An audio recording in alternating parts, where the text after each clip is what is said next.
Thank you, Alex, for joining us today. We're excited to have you.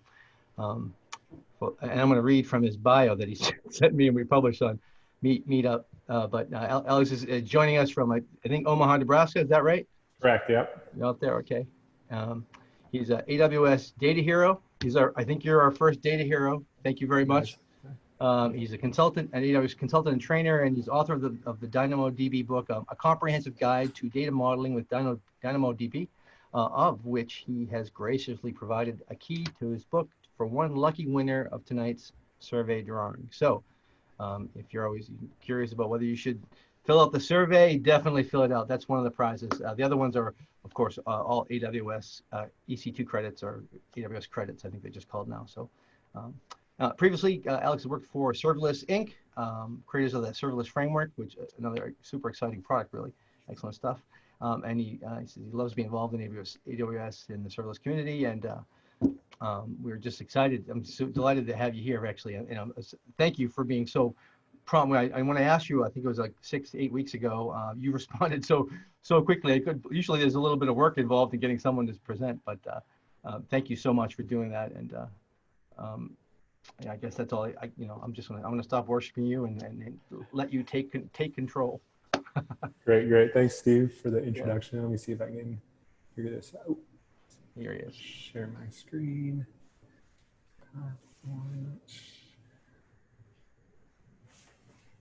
Oops. All right. Everybody able to see? Yep. Yeah. Fine. All right. Cool. Yep. Thanks for the introduction. Yeah, here to talk about DynamoDB today. Oopsie. DynamoDB today.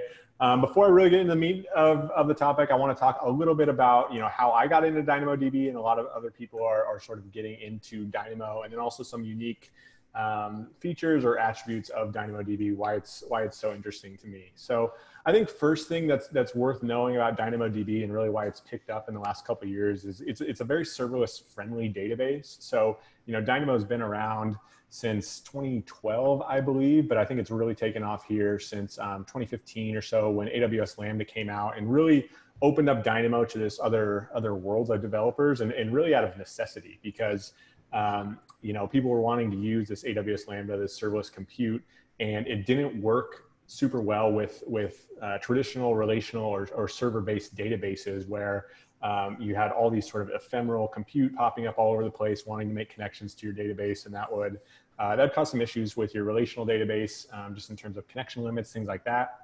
You didn't have that problem with DynamoDB, which is all HTTP connection based, and also a lot of other things that really fit well with Dynamo in the serverless world. It works really well with CloudFormation. I think you see a lot of CloudFormation provisioning with serverless, whether it's the Serverless Framework or SAM or anything else.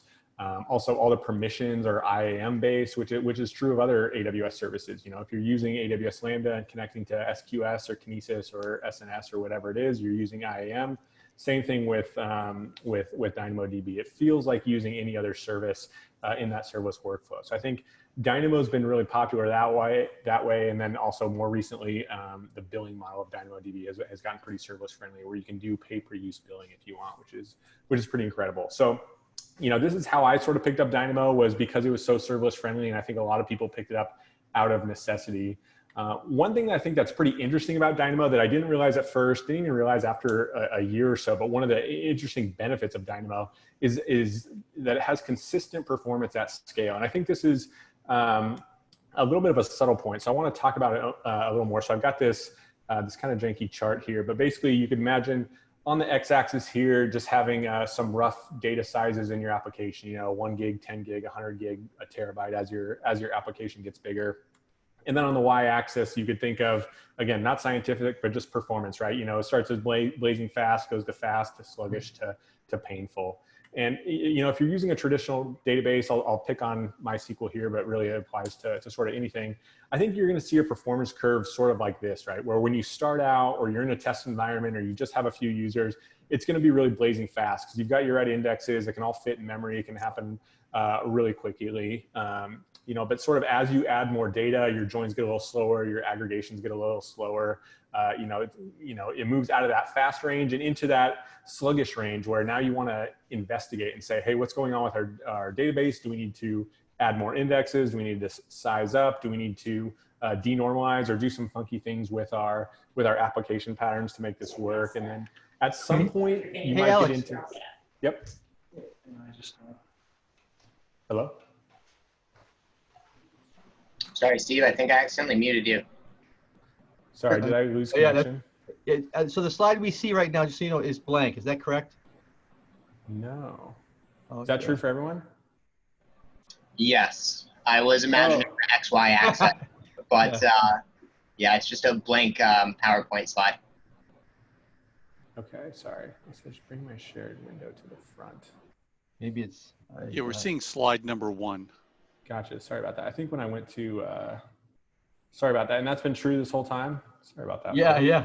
Well, we see you see a slide blank. Yeah, we see a slide. Maybe you're gonna do a build on this or something. Yeah. Maybe you're gonna be, you know. There we go. There we go. We got that. Okay. I think when I went to present mode, it screwed it all up. That's exactly what Steve Brand actually was. I was talking to him on the side. He said, I think he's presenting. He's in presenter mode. Like, sorry about that.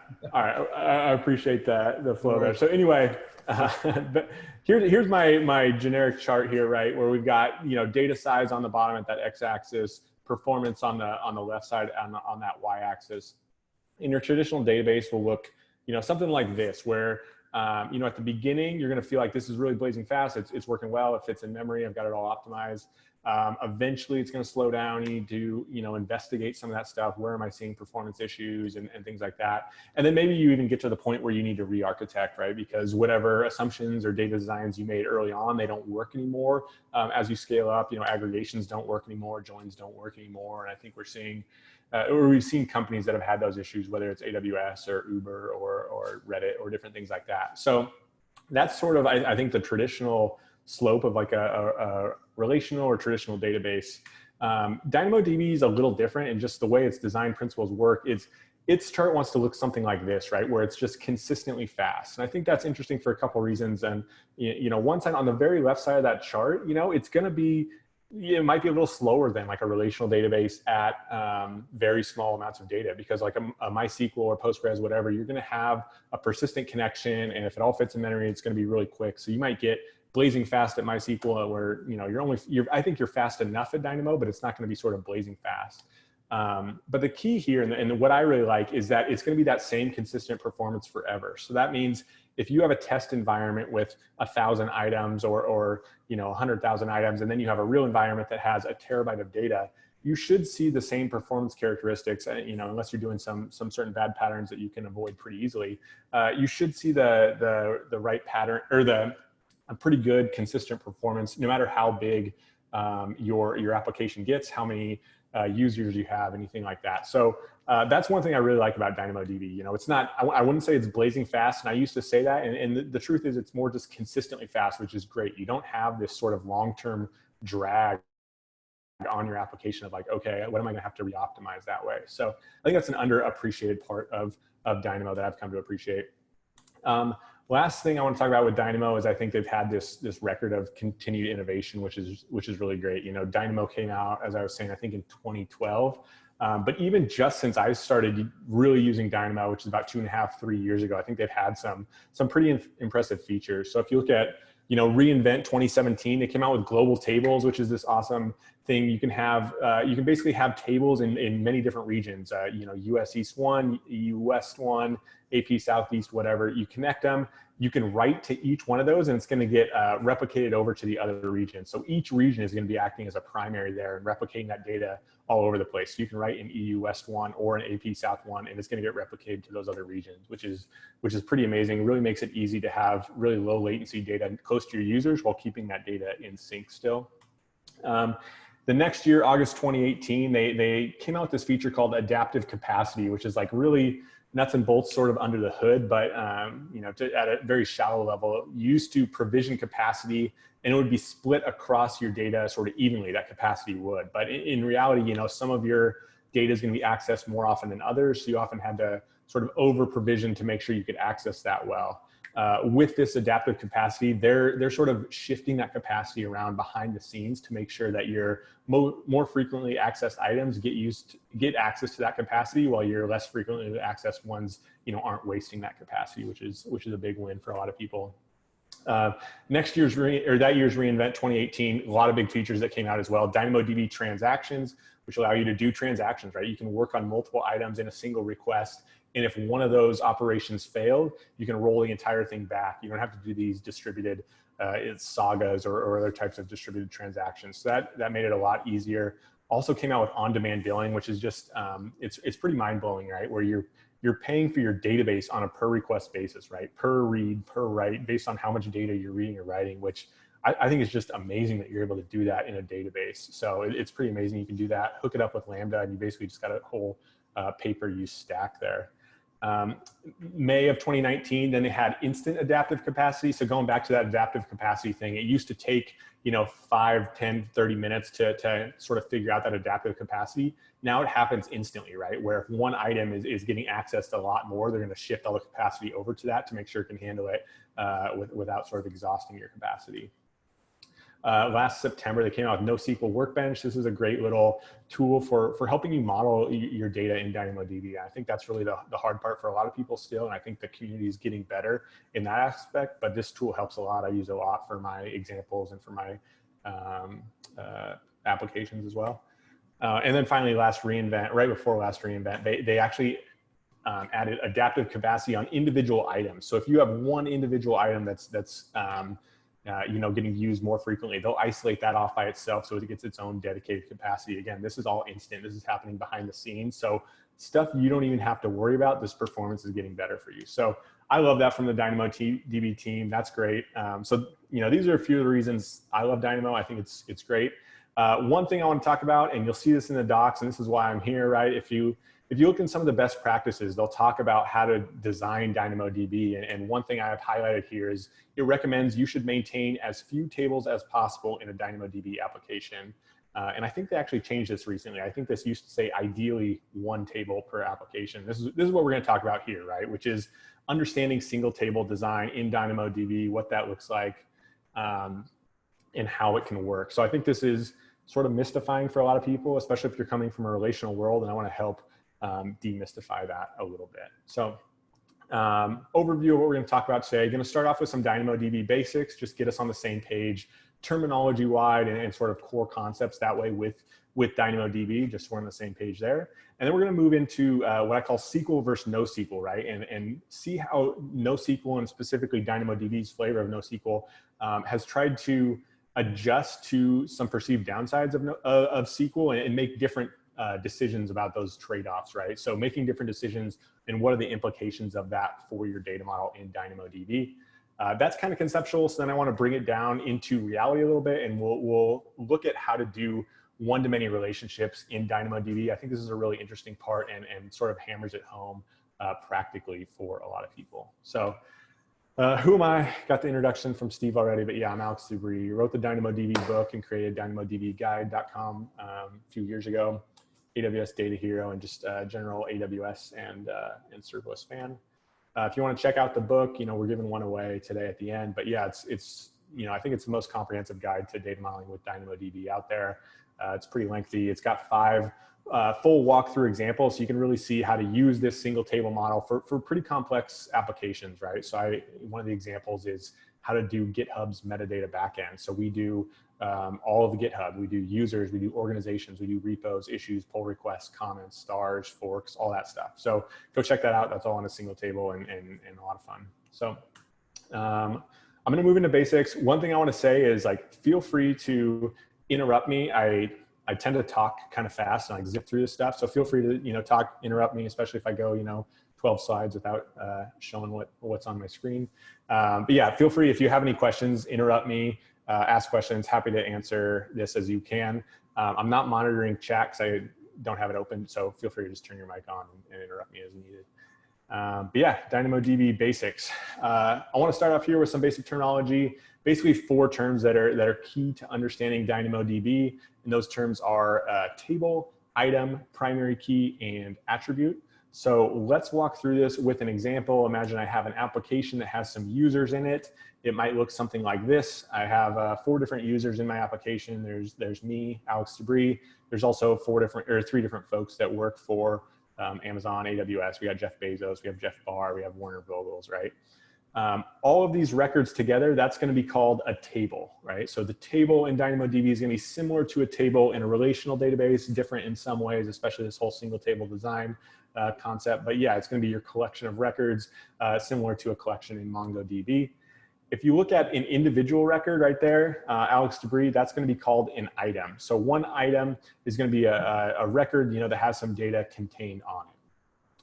When you create your table, you need to specify what's called a primary key. So here we have the primary key of username. Every item in your table must include that primary key when you put it into that table, and that primary key must uniquely identify each item in that table. So you can't have two items with the same primary key. It would just override each other if you tried to do that. In addition to the primary key, we also have attributes. These are other bits of data that you can attach to the items in your table. So you can think of them sort of like columns in a relational database. The big difference here is that you don't need to define attributes up front, right? So in a relational database, you would need to define the column name, the column type, is it required, what's the default, all that stuff. You don't do that with DynamoDB, and because of that, it gets called schemaless, right? And I think that's true as far as it goes, but the big thing you need to understand about schemaless is it doesn't mean that your data doesn't have a schema, it just means it's not enforced at the database level, right? So you need to do that schema enforcement in your application rather than at the database. The database is gonna let you put whatever you want in there, but you need to make sure what you put in there is good stuff. So those are attributes. Attributes are typed, and you can have different types, strings, numbers, as well as complex attributes like lists and maps and sets. So yeah, those are attributes, and different items can have different attributes again because it's not sort of defined up front. I talked a little bit about primary key. I want to discuss that a little more because primary key is pretty important to understanding how you use DynamoDB correctly, how you do your data modeling. Two types of primary key. The first one is called a simple primary key, which is made up of just a partition key. And the other type is a composite primary key, which is made up of two elements, a partition key and a sort key. So looking at our example that we already had, this one had a simple primary key where that primary key is just a partition key of that username. So we've got Alex DeBrie, we've got the Bezos, we've got different things like that. Just that simple primary key that uniquely identifies that item. You could also imagine a composite primary key. So let's take that exact same data and maybe let's group people by their employer as well, right? So here we have a composite primary key where the partition key is employer and the sort key is username. So you can see myself, I have DeBrie LLC as my employer. And then those other three folks that work at Amazon, they have Amazon Inc. as their employer. One thing to note here is that you can see these three bottom ones, they all have the same partition key. So they're all sort of grouped together there under Amazon Inc.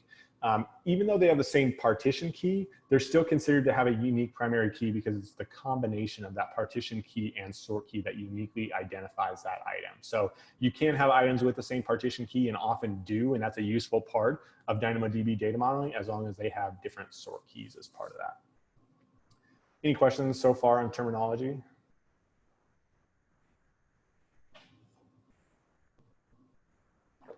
Cool.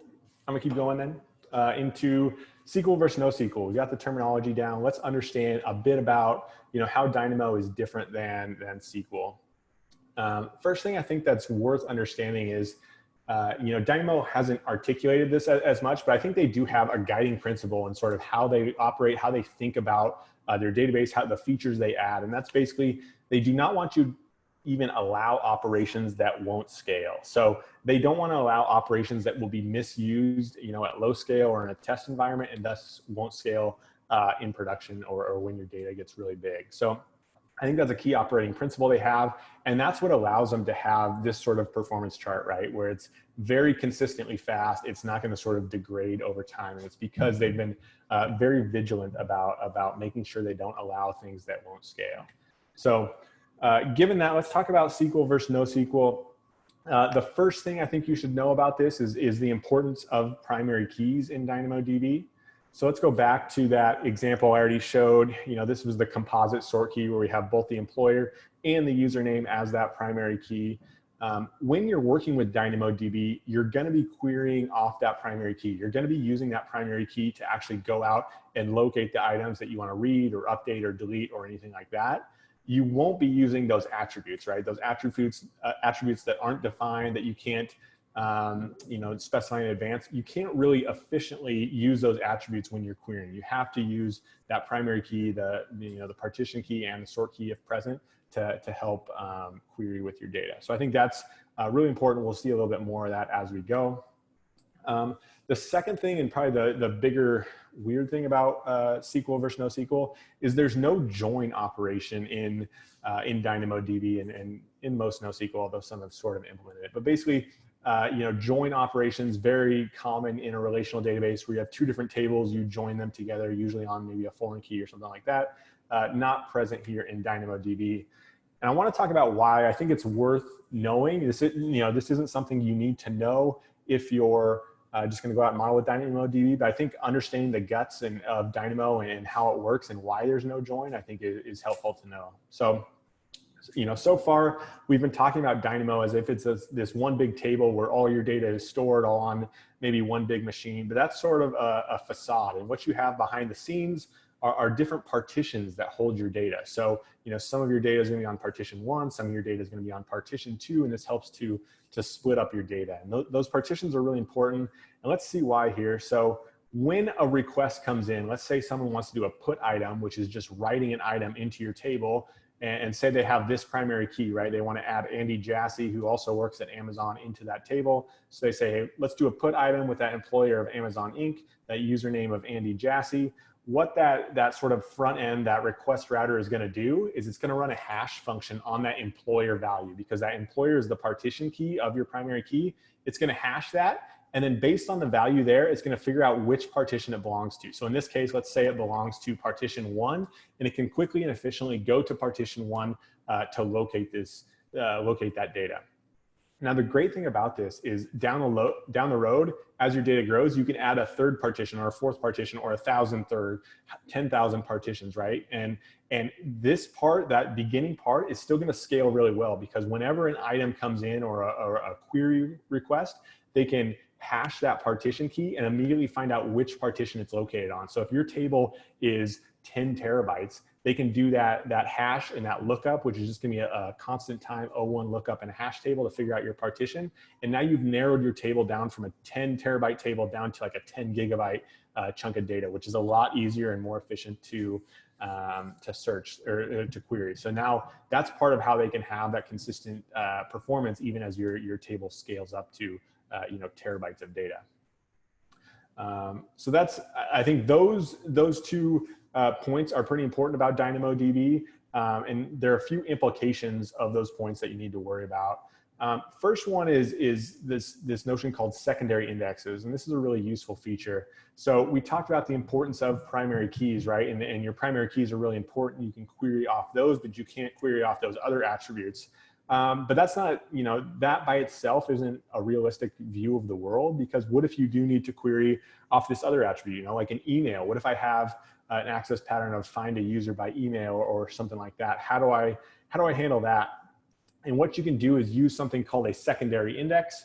You'll declare it on your table. You say which attribute it applies to, and it's basically going to copy your data and reshape it with a new primary key. So if we look at this, we have our data here. We want to declare it on that email. Now our secondary index is going to look like this, and it's just shifted over. This is the exact same data. You can see here my primary key of my secondary index is email, and now I can quickly and efficiently find those particular users by email. So it allows me to query my data in a different way. So that's how secondary indexes work. Basically, again, what's going on here is the data from your base table is going to be copied into a secondary index. DynamoDB is going to handle all that copying for you with this new primary key. So it's reshaped in a different format that allows you to handle these different access patterns, which is going to be really useful for you. Allow you to handle different access patterns on the same piece of data. The great thing about this is you can use query or scan. So you can use any of the read-based operations on that secondary index. However, you can't do writes on your secondary index. You can't update from that secondary index using that primary key. I couldn't update a user where I locate that user by its email address. I'd have to maybe go fetch that user first by its email address and then understand its main primary key, right, the employer and username to perform that update. So you can't do writes against secondary indexes, just reads. Any question about secondary indexes, how they work? Yeah, I have one. So if I recall correctly with secondary indexes, you can specify which attributes get returned in the secondary index. You can choose for all attributes to be returned or just certain attributes to be returned. But you can't modify, if you were to say, I want just one attribute to be returned, and then tomorrow, 3 months from now, you need another attribute to be returned. You don't have that ability. Is that correct? You have to create a new secondary index to do that? Yep, that's great. That's correct. And you're right. Generally, I just want to correct the language slightly because there's two types of projections. What you're talking about is a projection. And so on the secondary index, you can project certain attributes into that index. And that's what you're talking about here. Which attributes do I want to project into that index? So going back to our example here, maybe I have to project email. It would also project my primary keys no matter what. So employee or username. But let's say I don't want to project last name, just first name. I could choose to project that in there and that would go in there. If I did want to change that down the line, like you're saying, yeah, I'd have to actually destroy that secondary index and create a new one, or I could create a new one, let that populate. And once that populated, switch all my access patterns over to that and then destroy the original index, that's a bummer. The other thing the tiny little thing is you can do, when you're reading data, you can do what's called a projection expression on that data where it says, hey, go fetch this user and only return these attributes for me. So that's just a projection on that individual call. And that's just going to save you data over the wire when that happens. It's not super useful, so I don't do it. And honestly, also, even on the projection expression with secondary indexes, I rarely use that just because it's kind of complicated to use. And like you're saying, it can, you can run into a place where you need an attribute and it's not there, and now you're kind of sunk. Yeah, I found myself very early on being very narrow in the projection attributes, and it bit me a couple of times. And now I'm to the point where I'm pretty loose with it, and it's almost always project all, because I found that even if I don't need it today, I might need it tomorrow. And the performance gain never seemed to be substantial. Granted, I wasn't running a single table design for all of my apps, so I don't know if that's true at scale, but thank you for that perspective. Yeah, sure. And I mean, one thing I would say, you mentioned single table. It gets much harder with single table, right? If you have, we'll get into this in a sec, but if you have 4 or 10 different entity types in a single table, how do you name the attributes you want to project over? And really, the pattern I've seen, if you do want to do that, Rick Houlihan's done this a little bit, but you'll probably have an attribute called like P data, named P data. And then for all of your different types of entities, anything you want to project into that index, you'll put into that P data map, which is basically just like a container for all these attributes that then would get projected. But then, you're not worried about saying, okay, project username, first name, but also order ID and different things across all these different items, because it gets really complex pretty quickly. Cool. Thank you. Yeah, good question. And again, feel free to ask anyone if you have other ones as well. All right, so that's secondary indexes, and that's an implication of having the importance of that primary key, right? The primary key handle your main access patterns, but you want to enable different ones. So they give you secondary indexes. You just sort of need to be intentional about that. Another implication of this, and this speaks to that intentionality as well, is you need to know your access patterns in advance before you model your table. So when you're working with a relational database, often that process is going to be, you'll start with sort of an entity relationship diagram, right? You've got your entities and how they relate to each other. And then you basically take that and ship it to your table, right? Each of your entities becomes a table, and then the relationships you just handle with foreign keys between them. And then once you've sort of mapped your data, then you handle your queries and maybe add some indexes to make it faster after the fact. With Dynamo, you sort of switch those last two patterns there where, again, you're going to start with your ERD because you need to know your data and how it relates to each other. But then step 2, you're going to say, how am I going to access this data? What access patterns do I have? Okay, I need to fetch a user and the user's most recent orders. That's an access pattern. I need to update a user based on the username or something like that. That's an access pattern. You have to know these and really write them all down.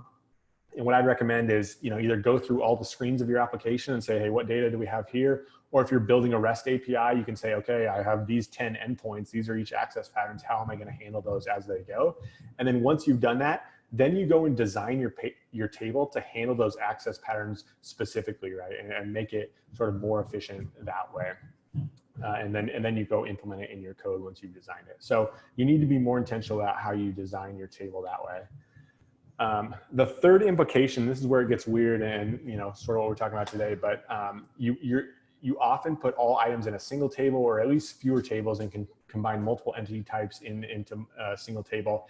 And then you use generic attributes for your primary key. So this is going to get a little bit away from what we've already seen before, because I wanted to start off with something a little easier, but now we're going to take it up a level here. So here's an example I want to walk through. Imagine you have a SaaS application, you're building a SaaS application. Organizations come up and sign up for your SaaS application. So they're the ones that actually pay your bill and do that stuff. Within an organization, there are multiple users that act on behalf of that organization. So we're going to walk through how you would model just these two entities into a single table, what that looks like, what some of the implications are. So let's start off by modeling the organizations. And here we have our table. We have two items in here. These are both organization items. You can see I have Berkshire Hathaway and I have Facebook here, right? So two organizations. Two things I want to call out, because this looks like hieroglyphics a little bit if you're new to this. But if you look at that primary key, we're using a composite primary key here. We're using very generic names for our primary key elements. So the partition key, rather than giving it a name like organization name or organization ID or anything like that, we're just giving it a name of PK for partition key. Same thing with the sort key. We're giving it the name of SK for sort key. So very generic primary key values, PK and SK. And that's because we're going to be having multiple different items in this table. So they don't have the same attributes they can share. It wouldn't make sense to say organization name is the partition key or username is the sort key or things like that, because some of those items won't have that particular attribute. So you want to use generic names there. Another thing you might notice is that on the actual values, you can see for each of the organizations, I have them prefixed with ORG for ORG, and then a £, and then the organization name Berkshire. And this is doing a few things for me, but basically whenever I create an entity, I have what I call like an entity template, basically, where I'm saying, what's the template for that primary key, and how are we going to fill it in for that particular entity type? So here's the pattern I have here, ORG hash and the organization name. That helps us to identify which type of entity we're working with. It also helps us to organize items within a particular, within our table, as we'll see later on as well. So that's how we get our organizations in there. Now let's add some users in there. So here we've got some users. I've outlined them in red. So within Berkshire Hathaway, we've added 2 users. We have Charlie Munger and Warren Buffett. And then within Facebook, I've added Sheryl Sandberg. A couple interesting things to note here. These items share the same partition key as their parent organization. So those Charlie Munger, Warren Buffett, they work for Berkshire. Their partition key is going to be org hash Berkshire. And we're doing that. We're going to talk about it in a second, but that's an intentional strategy we're doing to locate those with the same partition key there. Yeah, I have a question. Yep. Is the hash sign typical for DynamoDB to separate? I've used colon in the past. I don't know like what the best practice is. Yeah, there's no specific best practice. I think it's just going to be anything that can't be a value, I guess, in your application itself. You wouldn't want to use something that could show up in one of those variable values, like the username or something like that.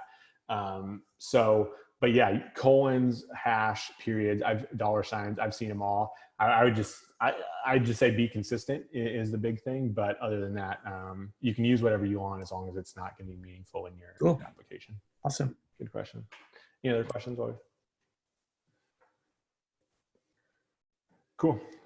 One thing I want to talk about here, this concept of an item collection. So when you look at all the items that have the same partition key, those are said to be in the same item collection. And remember what we said earlier, if we, when we're splitting on this data up into partitions, it's at that first thing it's doing, it's hashing that partition key and finding out which partition it belongs to. So again, we can use this operation called a query. A query is going to fetch multiple items that have the same partition key. So let's say someone comes in and wants to query all the items that have org hash Berkshire and get that, right? It's going to come to our request router there. It's going to do that hash, and it's going to find out that they're located on partition 3. And the great thing about items that are in the same item collection is you know that they're going to be on the same partition, so it's going to be efficient for you to select multiple of them. And that query operation is really efficient and effective because, again, you're narrowing down from that 10 gig table down to a 10 terabyte table down to a 10 gig little blob there that you can search in more efficiently. So item collections are are really important within DynamoDB, within this single table design. And notice there that we have different entity types within the same item collection, right? So I've outlined in blue there, the organization item, that's Berkshire itself. But then in the light green there, I have the user items. I have Charlie Munger, I have Warren Buffett.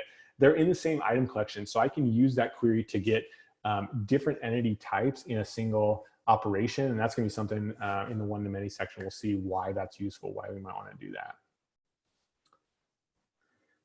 All right, so that's the third implication of this whole SQL versus NoSQL, and I think the one that throws people off the most. This last one I think throws people off a lot too, and you just have to get comfortable with denormalization. And this is tough if you're coming from a relational SQL world and you've taught normalization, first normal form, second normal form, third normal form. It can be weird to sort of denormalize your data, but you have to get comfortable with it, understand some of the trade-offs, and make sure you're losing some things when you denormalize data. So you make sure you have to be a little more careful around that. They can help with your modeling and with your application performance. All right, so that was a partially conceptual part just to understand sort of the differences between SQL and NoSQL. And then just to bring our heads out of the cloud a little bit, I like to bring it back down to one-to-many relationships, because I think this is like where it starts to come together for people if this is sort of a new concept for you, because if you've done some relational database modeling, you've probably done some one-to-many relationships before. You understand a little bit how they work, and especially how they work in a relational database. And in a relational database, there's generally one way to handle a one-to-many relationship. You're usually using two different tables, a foreign key relationship between them to handle that. But as we're going to see with DynamoDB, there are 5 different ways that I named, and really more if you want to get into it. So I think let's walk through some of those ways and see how how you have to start thinking in Dynamo and thinking about these different strategies. So we'll cover some one-to-many relationships here. Again, feel free to interrupt me at any time. First, I want to talk about just like what sort of is a one-to-many relationship conceptually, if that's helpful. And it's anytime you have sort of a parent entity that owns some related entities, right? So one example might be an office might have multiple employees that work for it. So those employees are sort of, belong to that office. They have that relationship that belongs to or related to a relationship with that office. You can also have, in an e-commerce example, a customer and orders, right? A customer comes and makes many orders. They own those orders. They belong to that customer. Or, in our SaaS application that we already saw, an organization might have multiple users. So that organization signs up, there are multiple users that belong to that organization. There's a one on one side of that parent entity, and then many on that related or children entity on the other side. So with DynamoDB, I want to walk through a bunch of different ways to actually model these one-to-many relationships. So we'll go through 5 strategies here. The first one, I call it denormalization plus a complex attribute. So this is where we start to get comfortable with denormalization. I mentioned before that, these attributes on DynamoDB, they're free form and they're different types, right? So you can have strings and numbers, but you can also have lists and maps and sets and things like that. So let's look at an example of when we would want to use this particular strategy. Again, we're using our SaaS application. We have our 2 entities, organizations and users. Now let's say we also want to have payment plans, right? Or payment methods, excuse me. So an organization can sign up for your SaaS, and they have to choose some sort of subscription level and then how they're going to pay for it, right? And maybe you allow them to have like a primary and then a fallback method if that doesn't work, a credit card and then a bank account or something like that. So how are we going to handle that, right? Because an organization can have multiple payment methods. That's a one-to-many relationship there. And what we're going to do here, I have it modeled out here, outlined in red. We just add this payment method attribute directly onto that organization item itself. So we're just going to add it as an attribute. Now this is denormalizing that data, because instead of having an atomic value in that column value, we're having this complex value, right? So usually in a relational database, you would split this out into another table and that would point up to the organization itself and you would do that join. But we don't have that join in DynamoDB. So this is how we're going to do it here. So you've got this payment method. It's a complex attribute. It's a map that has the different types of payment methods here. So when would you want to use this strategy? And you want to use it when 2 things are true. First of all, there's no access pattern on the related items directly. So in this case, it means no one's going to access that payment method directly. The way that you're going to access this is you're going to, it's get to the end of the month and you say, okay, time for, Berkshire to pay its bill, pull the Berkshire organization, look up its subscription level, look up its payment methods and start to charge them. So that's all within the context of that parent item. So you don't need to say, hey, I have this credit card number, which organization does this belong to, or I have this bank account number, which organization does it belong to. So I don't have an access pattern on that related item directly because you can't index a complex attribute in DynamoDB. So that's got to be true here. Also, you want to make sure you have a limited number of related items because of the DynamoDB has a 400 kilobyte limit on an item size. So 400 kilobytes, pretty big. You can store a lot of data on it. But if you had some sort of unbounded relationship, you wouldn't want to denormalize and store that directly. So the example I would use here is something like Twitter followers or Facebook friends or something like that, right? Where, LeBron James has, 5 million Twitter followers. You wouldn't want to store each of those as a complex attribute on LeBron James himself because, you're going to hit that 400 kilobyte limit pretty quickly and you don't want to say, sorry, you're out of followers, right? So you want to make sure it's an area where you have a limited number of related items so you won't run into that limit. That works here with payment methods because no one's going to sign up or have 10,000 different payment methods, right? So you could say, hey, you get 3 or 4 or 5, whatever, something that's not going to exceed 400 kilobytes and get you into trouble there. Any questions on that first strategy? Sorry, muted. But quick question.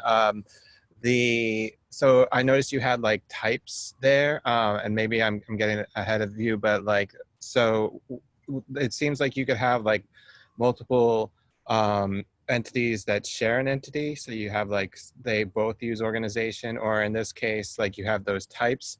Like, I'm curious, maybe you could share at some point, like how to store like constants and things like that. So if you had like multiple types that were used across entities or something like that. Yeah, can you tell me what you mean by I'm storing types? What's the example here? Like type credit card, like I'm assuming there's like 5 or 6 different types. Oh, gotcha. Yeah. I would say probably in your application code itself because again, Dynamo is going to be schemaless. So this is like, in a relational database, you might have those types in a table and say that attribute can only be one of these types or something like that, like an enum or something like that. Dynamo is going to be schemaless, so it's going to let you put whatever in there that you want. So I would probably have those types in your application code and make sure you're validating that before you're setting it to Dynamo and after you retrieve it to Dynamo. Again, it pushes some of that out into your application code rather than the database code. Does that answer your question? Am I understanding that correctly? Yeah, that's exactly. Thank you. That clarifies it. Yep, sure thing.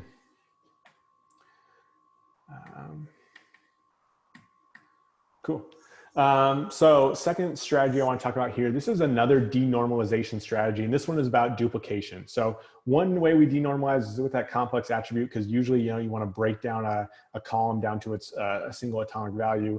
Here, we're actually going to duplicate some data, which is usually a no-no in normalization, right? You don't want to repeat the same piece of information in multiple places. So let's see where we would want to use this strategy.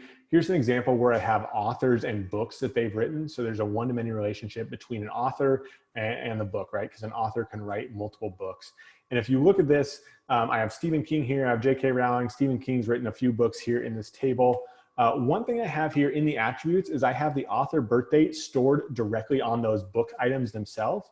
And I've just duplicated that data, that author birth date, in multiple different places. Rather than having a separate author item that I join together, which I can't do in DynamoDB, I've just duplicated that data onto each book item as part of this denormalization strategy. So denormalization and duplication, that's the second pattern. Good when that duplicated data is immutable, right? So one problem with having duplicated data is if you ever want to change it, now you got to go change it in a lot of different places. Well, if that duplicated data is immutable as it is here, right? Like Stephen King, his birthday is probably not going to change. So I think we're pretty safe there. That's a good time to do that sort of strategy. The other thing, you can still duplicate data if that data doesn't change that often, or maybe it isn't replicated again across many items, right? So if that data doesn't change very often, such as maybe the author's name, right? Like it's conceivable that the author's name could actually change, but it doesn't happen very often. Maybe you have like a special path for that to go down when it happens. The other thing is if that data is not replicated that much, you know, when it does change, you only have to change 1 or 2 items. I would say this works really poorly when that data is replicated across a large number of items and can change pretty regularly, because then you're going to have all these options to sort of go find all those bits of data and change it accordingly, which is just going to be more headache than it's worth and give you some consistency issues there. All right, the next 2 strategies are related, and we've sort of already seen this. So this is probably the most common one, but that's where you use a composite primary key plus that query operation. Again, the query operation is a read-based operation where you give it a partition key and can retrieve multiple items. This is the example we already saw here, right, with our SaaS that has our organization and our users. You can see there the way we're sort of setting up this item collection, we're getting 2 different types of entities, and this can be really useful. This is basically emulating a join, right? Because imagine you have like sort of a get users for organization access pattern. You know, usually you would join your organizations table with your users table, join those all together. The way you can do this here is if there's some information on that parent organization that you want to put onto your user items, you can do this by sort of pre-joining that data to let you get that data across all those user items, which can be really beneficial that way. So that's a pretty common pattern to do there. And again, what you're doing is you're just setting up your tables so that those are next to each other rather than having 2 different tables that you need to go out and fetch for. So that's, I'd say, probably the most common pattern. The next one is very similar, and we'll see why here. So this one that I call secondary index plus query. So again, let's go back to that table, and we have this one-to-many relationship between organizations and users. Let's add another one-to-many relationship here. Let's say that within this application, users can create tickets. So there's a one-to-many relationship between users and tickets. Maybe it's like a Zendesk software, you know, where users can make tickets that belong to them, things like that. And we have an access pattern where we want to fetch that user and all the users' tickets. One thing you might think about doing is just put your tickets in this way, right? Structure it so your user or your tickets for a user are right next to the user itself. So if I outline that here, I've got Charlie Munger, I've got the 2 tickets that belong to Charlie, they're all hanging out together, and I'm like, okay, this is gonna work the exact same way as my composite primary key and my query, right? These are all hanging together. This is a very efficient read here. The problem here is you already need to think about this existing access pattern you had, where you want to get the organization and the users. If you go back to your table now with those tickets jammed in there, now you've broken that initial access pattern, right? Because now you have to read more items. You have to read all these to get that sort of get users for organization. You have to get all their tickets, which are going to be jammed in there as well. There's probably going to be way more tickets than there are users. So now you're fetching a bunch of extra data. So you don't want to do that. So rather than jamming it in that way, we'll handle it a different way using a secondary index. So this is what we're going to do instead. Our table's back to what it used to look like at the beginning. But we also have these 2 ticket items at the bottom that are just sort of in their own item collection, own partition key, all that stuff. Not going to be handled in our composite primary key. The interesting thing to note is we've added some attributes here, GSI1 PK and GSI1 SK, and these are global secondary index. So those are those secondary indexes we talked about before. Global secondary index 1 PK. So again, using generic names for the partition key and sort key PK and SK. We have GSI1 PK, GSI1 SK. We've added it to the user items and also to the ticket items themselves. And now what we've done, if we go look at our secondary index here, actually first notice that the GSI1 PK is the same for the user Charlie Munger and also for Charlie Munger's tickets. So they're gonna be in the same item collection. If we go look at that secondary index, that's exactly what we have here. Again, this is the same data, it's just copied over there. We have this item collection for Charlie Munger that has both Charlie Munger and his tickets in the same item collection. And now we can query that secondary index to handle that access pattern. It's the exact same concept as the last one, just you know, this one's already been used for something else. So it's basically the same as 3, but it's good for when that primary key is used for something else. Any questions about those 2 patterns? Because those are kind of interesting and different. You know, they're similar. Do they make sense? It did make sense. I had a question about where you have the ticket ID. I noticed you have it both in the, I think it was as the primary, the partition key. Like it's in there, but it's also its own attribute. Are there benefits to doing that versus just keeping the ticket ID in the partition key and not worrying about the? Yep, that's a good question. So as Christopher, is that it? Noted there, the primary key has that ticket ID sort of into the template there, but then I also have a separate attribute ticket ID with that value. Should you do that? That's one thing I recommend doing. And what I recommend doing is having a separation between what I call application attributes. Those are attributes that are actually meaningful in your application. So that would be like ticket ID, created ID, username, role, subscription level, org name, all that stuff. Having those in there, and then having what I call indexing attributes, which are attributes you only add on to those items for DynamoDB indexing, and that's their sole purpose. And I recommend having a separation between those, so then you don't have to worry about sort of parsing those out, or if you actually, change those patterns later, you didn't have to worry about making sure that that ticket ID is available somewhere else rather than in the primary key. That said, I think you've nailed something, because it does add additional storage. Now I'm going to be paying for additional storage on that ticket ID. I'm having it actually like 3 or 4 different times here. So I'm paying for that every time. And I know some people, if they're working at a large enough scale, they will sort of pull that out and just pull it out of the primary key values themselves. So it a little bit depends on your needs, like how big is your table going to be, and is it worth saving the money there versus being explicit. I'm kind of a Python guy, explicit better than implicit, so I prefer to have it separate, but it's a little bit personal preference there. The one thing I would say is there are times when that value will be sort of slightly different in the primary key. And one example would be if you look at the actual like users, casing is very important in your primary key. So like uppercase is actually meaningfully different than lowercase. So you want to make sure to probably standardize that, either turn it all lower or all upper in this stuff. So then for something like that, where you've changed it either all upper or all lower, then you'd want to have it split out as an application value so they could actually get the original value if they need to, if there is some different casing in there. Thanks. Yep. Cool. All right, last strategy I want to talk about. This is kind of an interesting one. It doesn't get used that often, but I think is sort of worth understanding because it opens your mind a little bit. So this is called a composite sort key.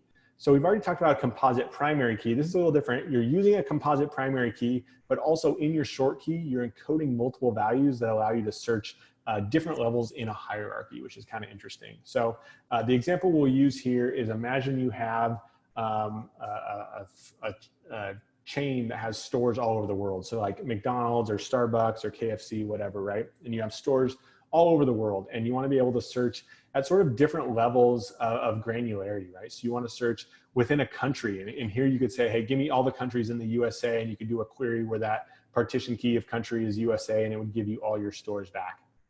But maybe that's not good enough, and sometimes you want to search on that sort key. And see that sort key, I've named it state, city, zip, and basically what we've done is encoded all those different values in there, where it's the state abbreviation, then a hash, then the city, then a hash, then a zip code, then a hash, and then the store ID. And you can actually put conditions on that sort key to get just the items you want. So if within the USA you want to get just the New York State stores, you can do that. And you could say, hey, where that sort key begins with NY hash, and you get just those items. Or maybe you want to get even more exact than that. You want to say, hey, give me just the stores that are in New York City. And so you could do, the sort key starts with NY hash New York City, and it will give you just that. Or maybe you want to even get down to a specific zip code, and you can do New York City, and then the zip code that you want. You can get all of these things. And when you're doing conditions on that sort key is going to be sorted within a partition key. So within a particular item collection, those items are going to be sorted according to that sort key in lexicographic order. And so basically you can think of that like a physical dictionary, right? And you can get a range of items if you want to. You can get everything from dog to elephant, and it's very efficient to go query within that from the beginning. So you can do starts with type queries, but you can't do contains queries on that sort key. You can't do ends with queries. Just like you can't go to a physical dictionary and say, hey, give me all the dictionaries that end with in, or all the words that end with ing. That's not efficient. Or give me all the words that have dog in their definition, right? Like that's going to take forever, right? So you can do starts with type queries, but you can't do anything else. So that's basically like a B tree under the hood there. So anyway, that's how that composite sort key works. You can basically encode multiple values in there. So this is good when you have multiple levels of hierarchy, right? We had the country, we had the state, we had the city, we had the zip. So all these different levels of hierarchy, and it's one to many all the way down there. And then also when searching a particular level in the hierarchy, you want all the sub items, right? So if I'm searching for a particular state, I want everything in those cities and store locate, or sorry, cities and zips, yeah, you know, whatever it is, I want the sub items. Where if you go back and talk about that, that user and ticket access pattern, you know, when I'm getting organizations and users, I don't want all those tickets as well. But in this case, I do want all those sort of sub items in that hierarchy. Any questions on, I guess, the one-to-many relationships?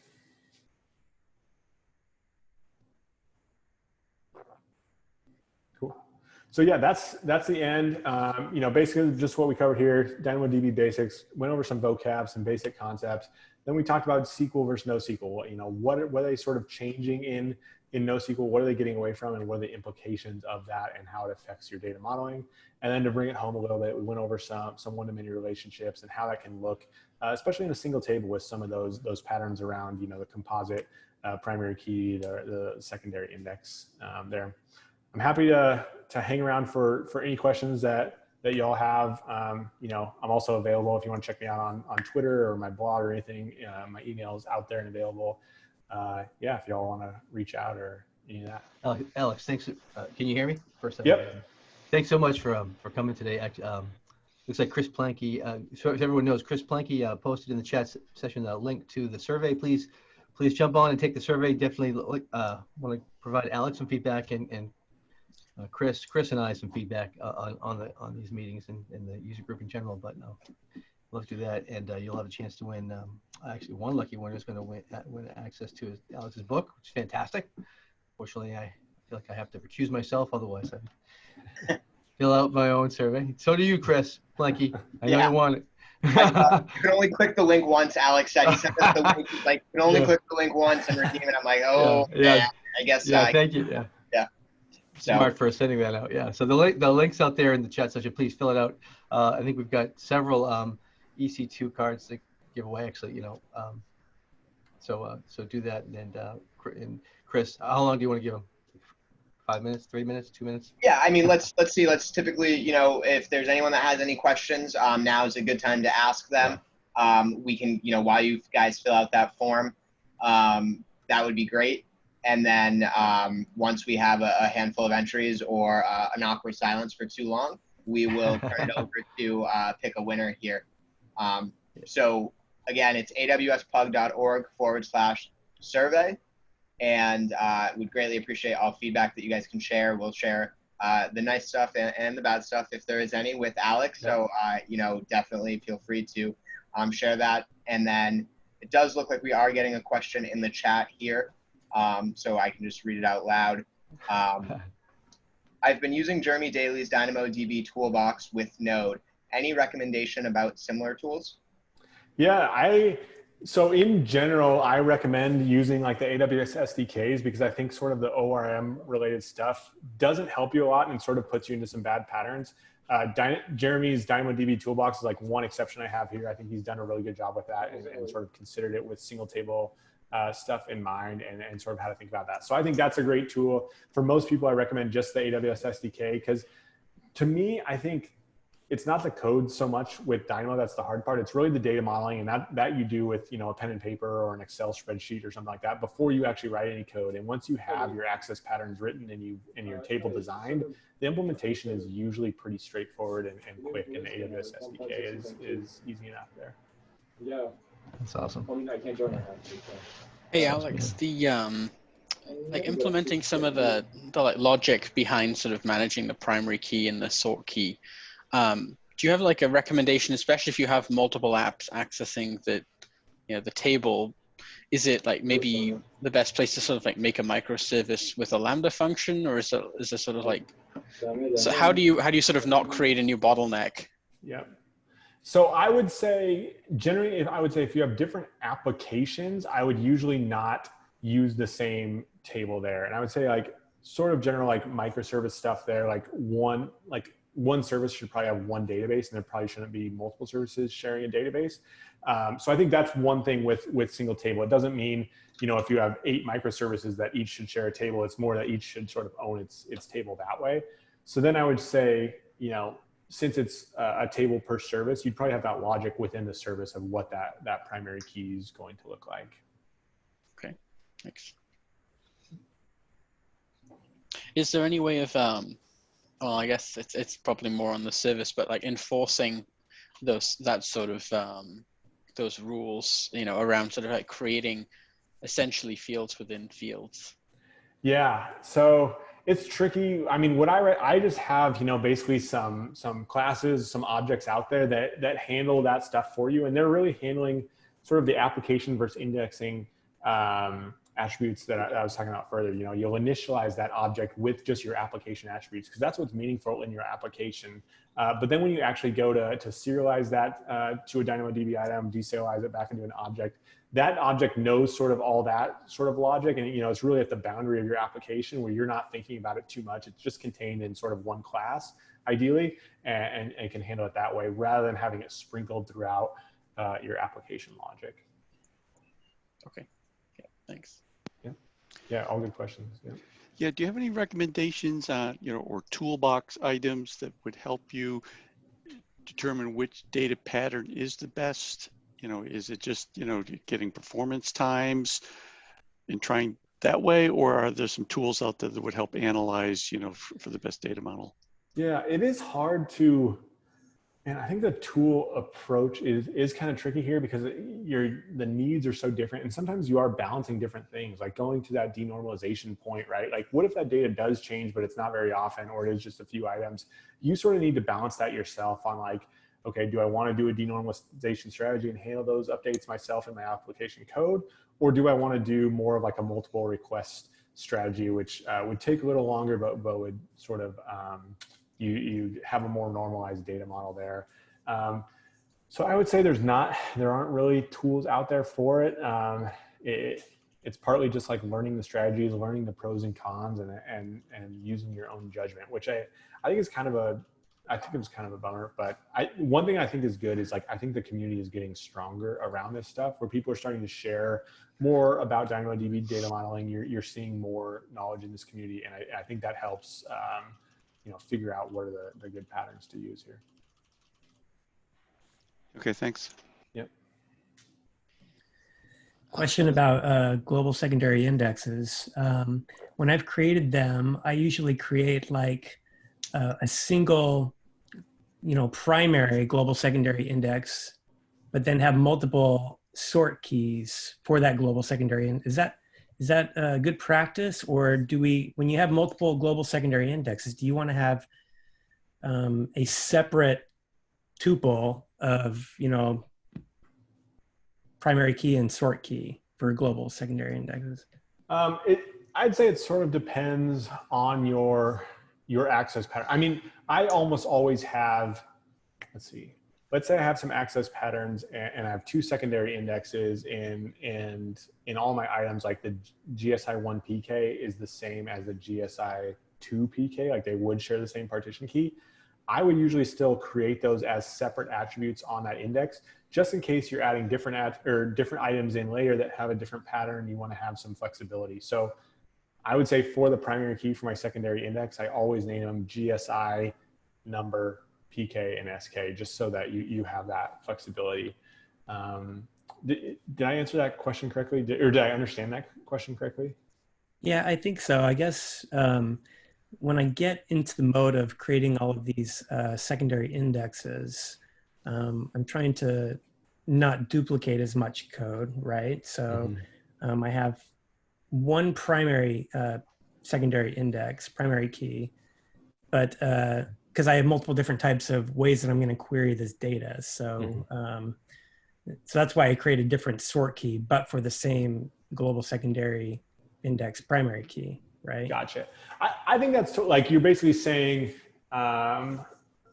let's see, going back to that employer example I had before, where the partition key is the employer name, and then, you know, the sort key is the username, but then you have a secondary index where the partition key is still the employer name, but now it's maybe sorted by email address or date joined or something else. Is that what you're saying? Yeah. Yeah. Or it may even have different data, but I'm just using I'm reusing the primary, or the primary key for the global secondary index. Mm-hmm. Trying to get. Yep. I think that's fine if you do have, you know, different, like, basically that's like, I would say the way I kind of think about it is like partition key is group by, and then sort key is sort, if you're doing that or sort or filter if you're doing that. So use that partition key to group data as you like. So if you have different ways to sort or filter your data, but it's all grouped by the same thing, whether that attribute would be a username or an organization name or an order ID, something like that. I think it's fine to have multiple secondary indexes that have the same partition key. Okay. Cool.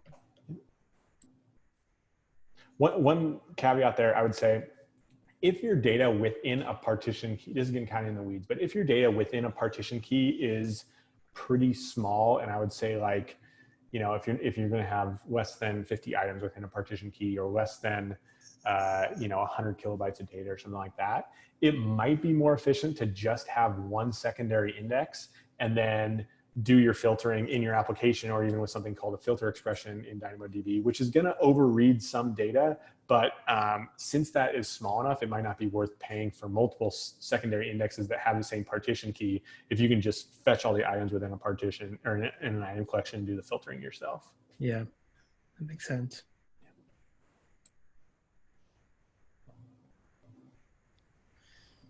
All right, guys. It looks like we've gotten about 13 responses on the survey. So I will go ahead and start kind of the raffle process here. Let me try and share my screen so you guys see our fun wheel. Nice. The right screen. Go find a portal, go to that portal, and you'll find your way. You know somebody's tracking. It's on like the leftish side of the island. You know, what numbers come up? They were doing it last time, right? They were checking what the numbers that came up. Hey, Steve, I think you're off mute. Oh, I am. I'm trying to talk. I'm sorry, guys. Do you see this spinning wheel on the screen? Yep. Yeah. Yeah. All right. Cool. So I'm gonna do 2 raffles for $25 AWS gift cards, and then the last raffle will be for a copy of Alex's book here. So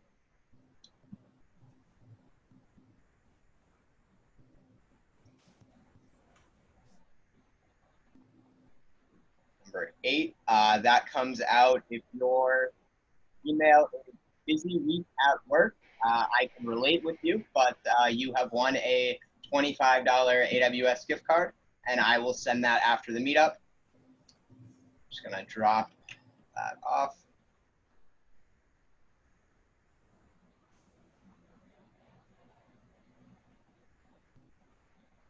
$13. That's great. Owen. Hey. I will send you an email after this meetup with your $25 credit. And then the one I think we all really want here, the book.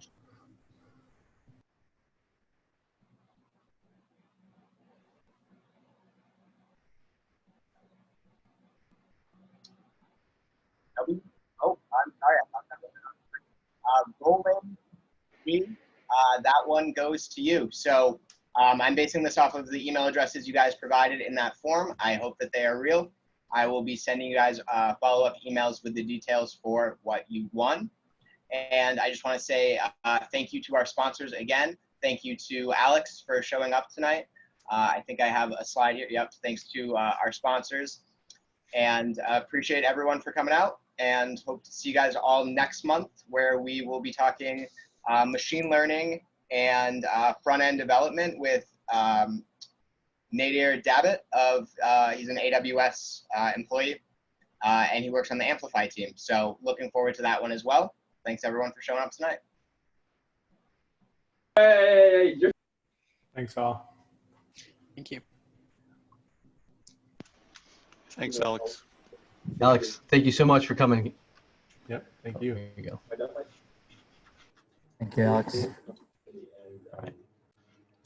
All right. I sold my house because it is government project. I just happened to build it. It was a build. I did not sell the farm. I sold my house.